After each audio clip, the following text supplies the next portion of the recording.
you, everybody. Thank you, thank you. You can please have a seat. I want to welcome everyone to this historic event here at the Ironworkers Hall. I want to thank business manager Aaron Best. I want to thank Ray Cleland and everyone here at Local 5. I almost said Local 7. Local 7's in Boston, but I'm sorry. But I want to thank you all, and thank you for hosting us today. As a proud member of Labor's Local 223 in Boston, it's always great to be back into a union hall. Today joining us is Secretary Jennifer Granholm. Secretary Granholm, thank you for being with us today.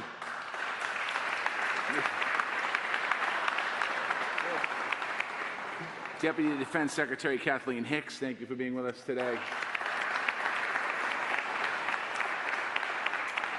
We have a couple members of Congress and also local elected officials. I want to thank you for being with us today. And of course, the President of the United States of America, President Biden and Vice President Harris, thank you for being with us today.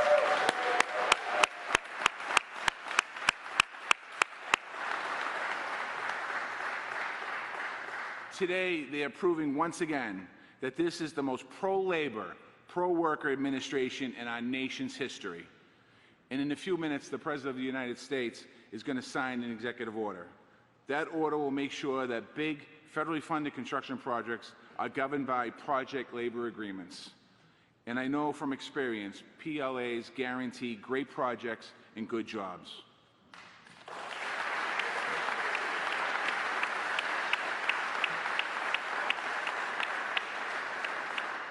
When I led the building trades in Boston, I had the honor of negotiating project labor agreements for 35,000 workers. And when I was mayor of Boston, I saw those project labor agreements bring opportunity, equity, and resiliency to our city. PLAs are powerful tools.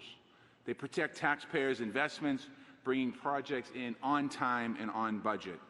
They guarantee high-quality results built by the most highly skilled workers in the country, union workers.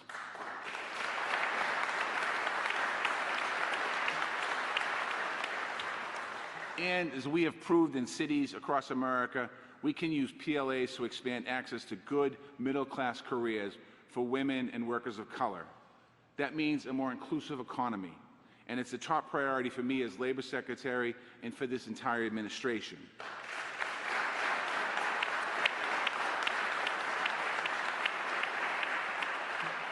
The bottom line, quite honestly, is between this executive order and the bipartisan infrastructure law, the President has provided us all with the opportunity to create millions of good-paying jobs, union jobs, and construction projects built with federal dollars. And this is a historic win for working people all across this country. Now, I have the honor, the incredible honor, of turning this podium over to a champion of working people all across this country. She is fighting every single day for the rights of workers to be able to join a union, to be paid what they deserve, and get the care and the health care and the family care that their families need. Sisters and brothers, please join me in welcoming the Vice President of the United States of America, Kamala Harris.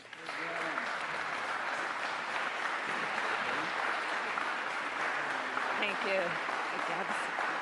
Have a seat. Thank you all. Thank you, Secretary Walsh. Thank you. It is always good. Oh. Have a seat. Thank you. It's always good to be in the House of Labor. I want to thank you all for the work you do every day that inspires us. And Secretary Walsh, thank you. You are a great partner in this effort and a great leader in our administration. So good afternoon, everyone. Before we get started, I just want to say a word about the jobs report that came out today. I do believe, I think we all know that it really shows that Americans are getting back to work. And what we are seeing is that it is happening at a record-setting pace. As a result of the diligence and the determination of the American people and the policies of our administration, our nation's economic recovery continues to be, let there be no doubt, the strongest in the world.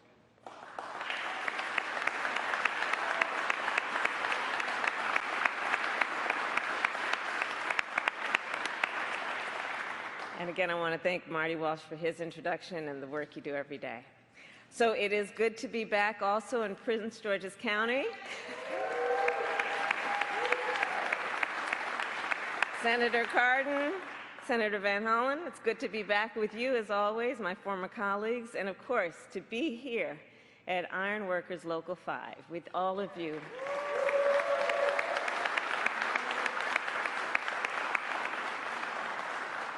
And I know we're all waiting to hear in a moment from one of the greatest friends of union labor workers, President Joe Biden. So I just have a few comments to make. All of the workers gathered here know that our administration will always stand in solidarity with you and with organized labor. It comes from our heart, it comes from our soul. We are unequivocal and clear about the importance of that relationship, not only to us and our administration, but to our country and the working men and women of America. Because we know union workers built our nation.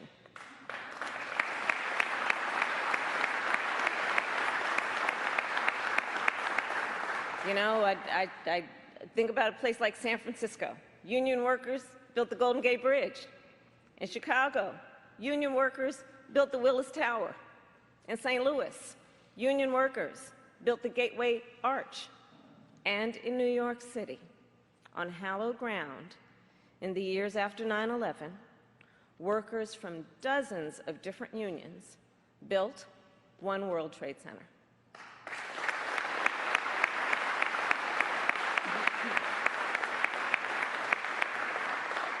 And so the point there being, when our nation needs something to be built right, and those things that, by the way, are recognized throughout the world as the epitome of carpentry, of building, of what we do in terms of the skills that those workers apply, we receive worldwide recognition.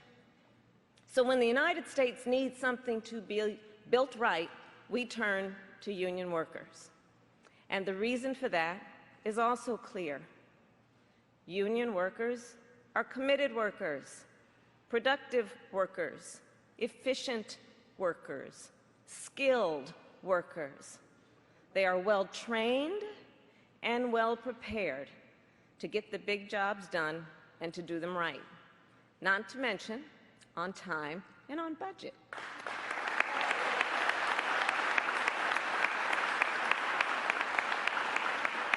And over the past year, I have visited, as I have for many years in my career, union job sites and worker training centers across our nation. Last month, for example, I visited a training facility in Milwaukee, Wisconsin, and there I spoke with job seekers, apprentices, union members, workers who spent hundreds of hours learning to remove and replace lead pipes and service lines in a city that is sadly replete with them. And the officials there, they told me, by the time these union workers finish their training, they are the best in the business.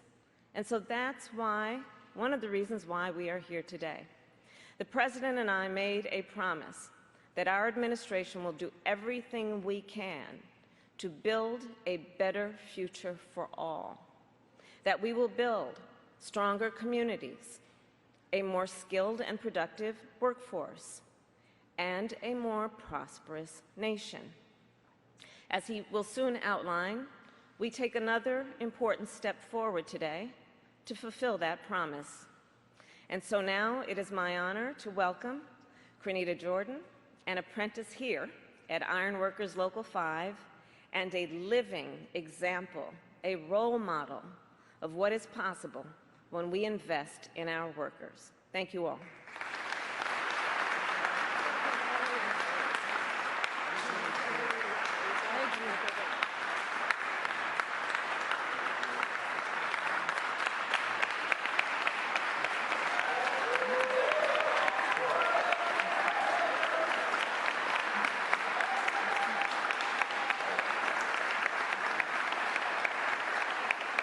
Thank you, everybody.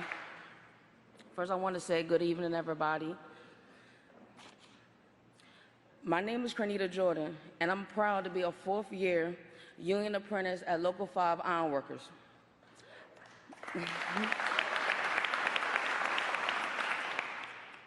I'm a first-generation iron worker in my family. My mother is a nurse at the University of Maryland Capital Regional Medical Center here in Largo, Maryland. And my father is a union boiler maker.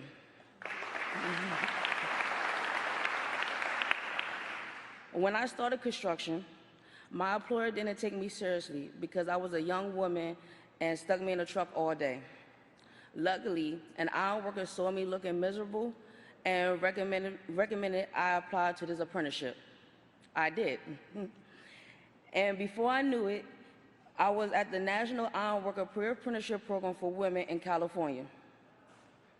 Our labor and management partnership paid the travel, accommodations, food costs for all women across the country to help jumpstart our career in the trades. After 3 years of intensive training, I came home and started my apprenticeship in Local 5.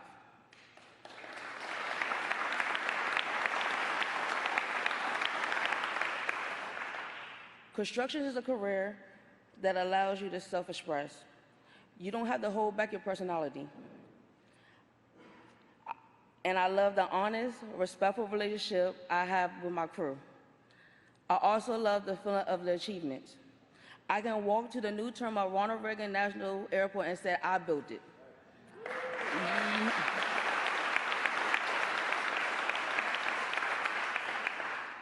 I can point to the shimmering glass windows at DC Wharf and say, I put those in.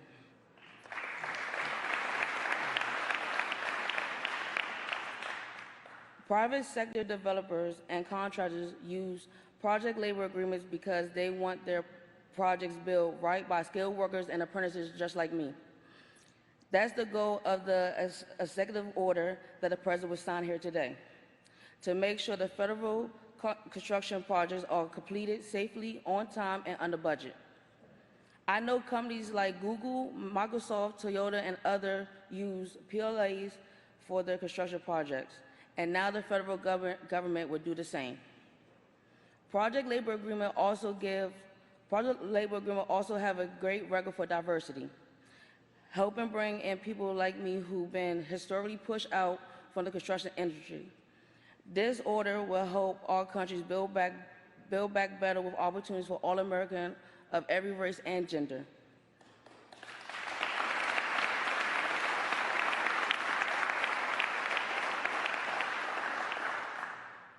I can't wait to graduate from my apprenticeship this summer and to get to work on the big projects covered by this executive order.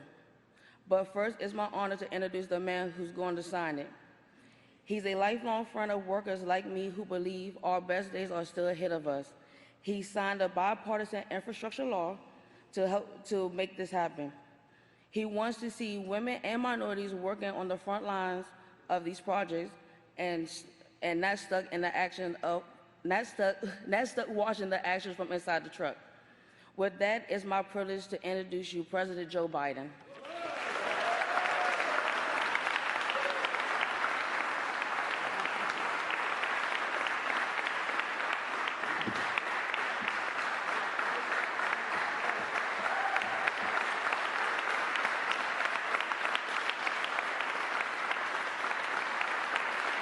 That's progress.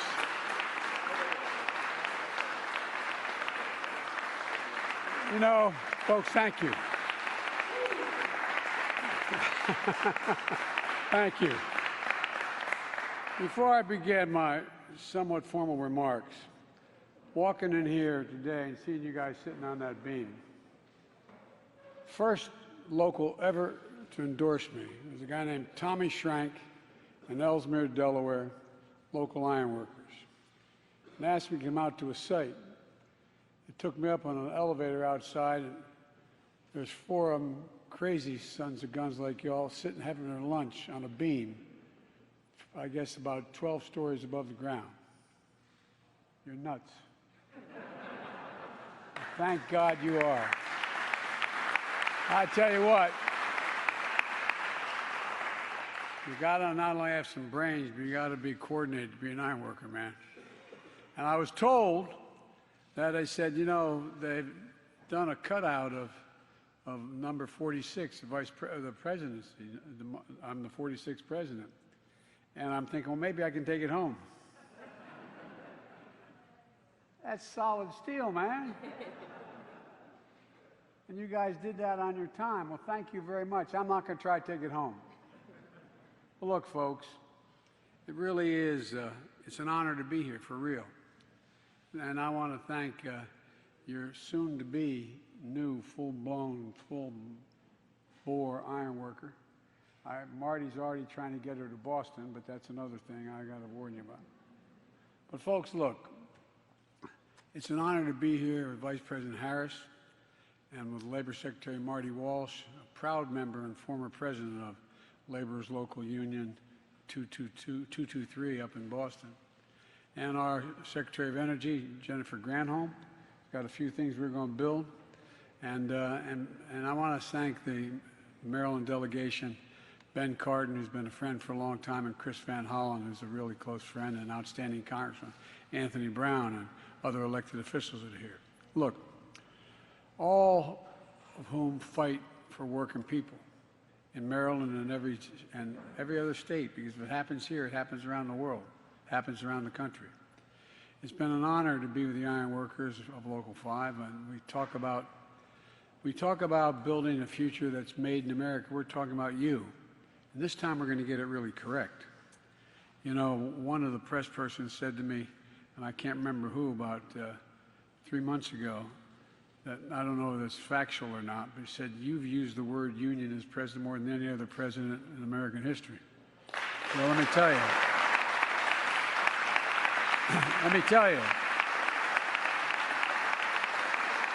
I'm not sure that's true, but I tell you what, I promised you you'd have a union president, and I am, because you're the best.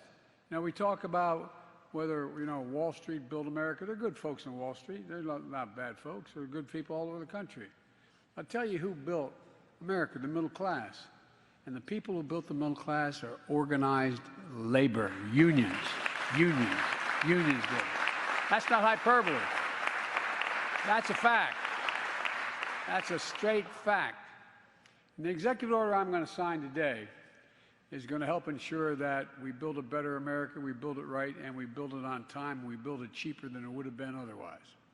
You know, the executive order is making sure that federal construction projects get completed on time and under budget, saving taxpayers money, clearing construction zones quickly, and ensuring that everything the federal government signs to contract to build is built to last. You guys really genuinely are the best in the world. That's not hyperbole, it's a fact. To do that, we're using a tool that iron workers here know very well, called project labor agreements. I know you all know it, but folks who may be watching this may not fully understand it. Simply put, these agreements that contractors, subcontractors, and unions put in place before a construction site gets underway, before the construction begins. They ensure that major projects are handled by well-trained, well-prepared, highly skilled workers. And they ward off problems. They resolve disputes ahead of time, ensuring safer work sites, avoiding disruptions and work stoppages that can cause expensive delays down the line. And that makes a big difference for the American taxpayer, because when big construction projects are completed efficiently and with the highest degree of professionalism, it's good for the American taxpayer. That's not hyperbole, that's a fact. We don't talk about it, though. We don't talk about how y'all save the American taxpayers money. It's good for families who live in those communities all across the country, where federal construction projects are being built as I speak. And it means that modernization of your local waterways will get done sooner, won't cost twice as much as expected. And when the next storm comes, the power will more likely stay on, and homes and business will be better protected from flooding. It means new air traffic control towers at the local airports will be up and running more quickly, so flights are safer at the airports and more efficient. It means new housing will be built on our military bases will be of the highest quality, which these service members deserve.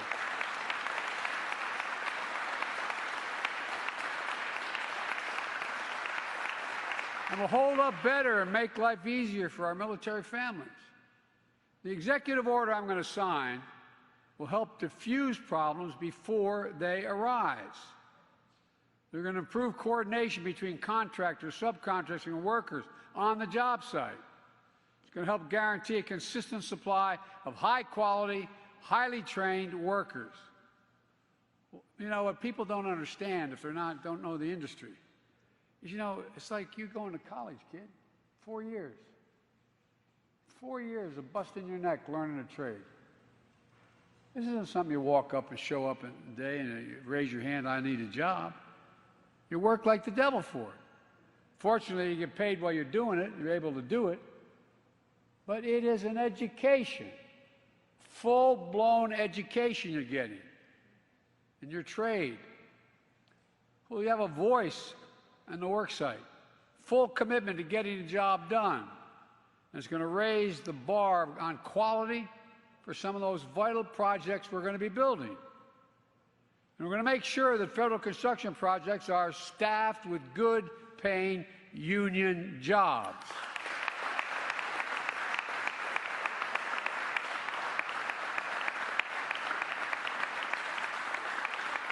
One of you actually came up to me today and said, Joe, you said you were going to do that, and you're doing it. Well, when President Obama asked me to run the Recovery Act, I made sure every single job I could get was a union job, prevailing wage.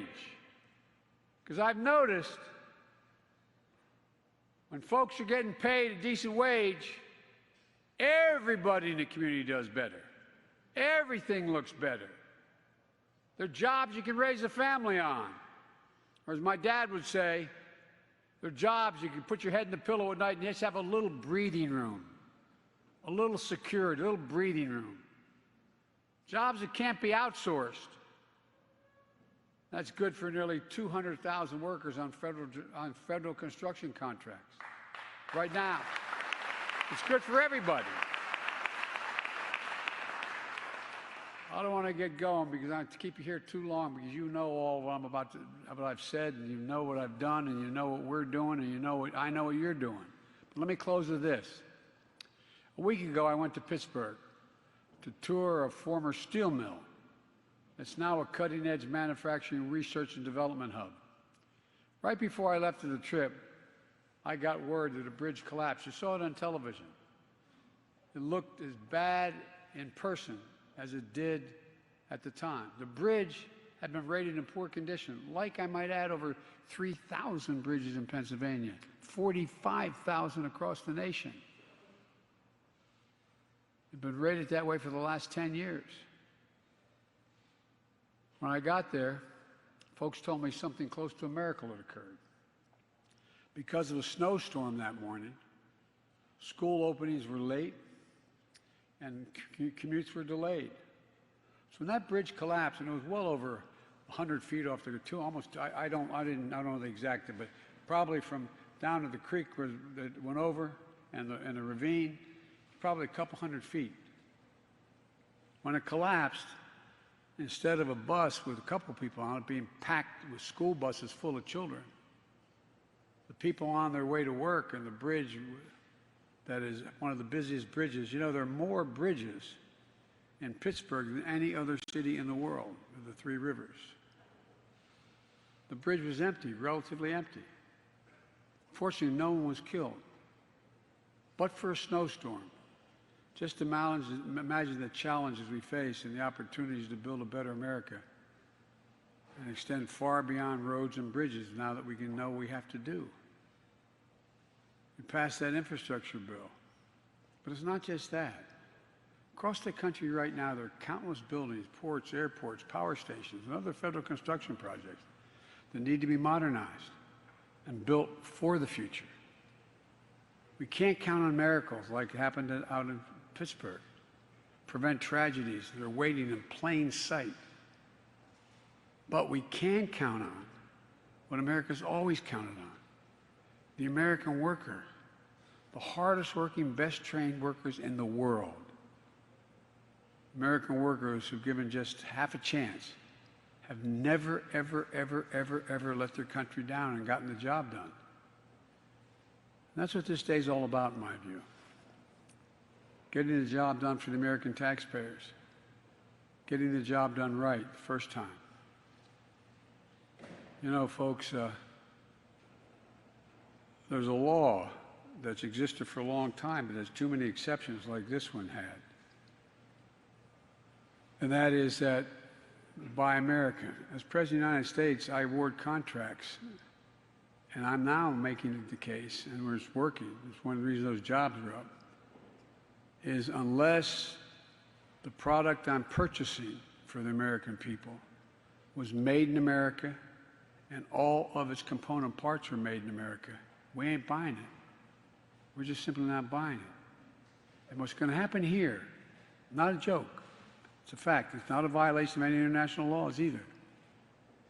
What we're talking about here, with 3 exceptions I won't bore you with, and they're highly unusual, with 3 exceptions, every single project that we're talking about that's paid for with federal dollars and it's a federal project, it's going to be union jobs, every single one of them.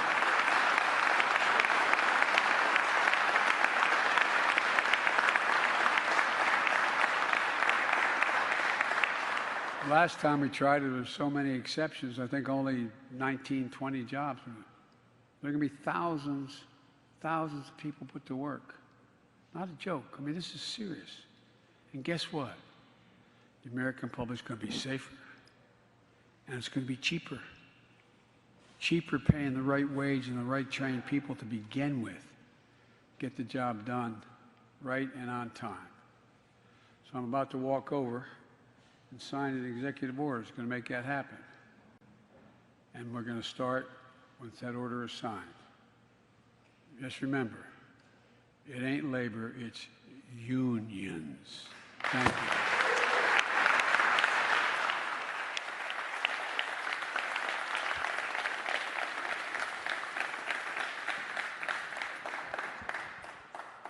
Now, usually you have a pen to give out to everybody around you. But we didn't have enough pens to bring with us. So I'm going to sign this order, but you're all going to get one of the signing pens, starting with the Maryland delegation.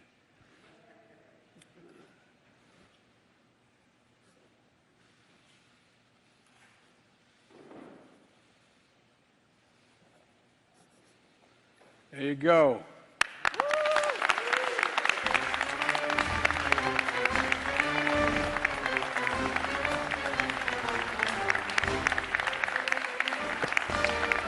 Thank you all.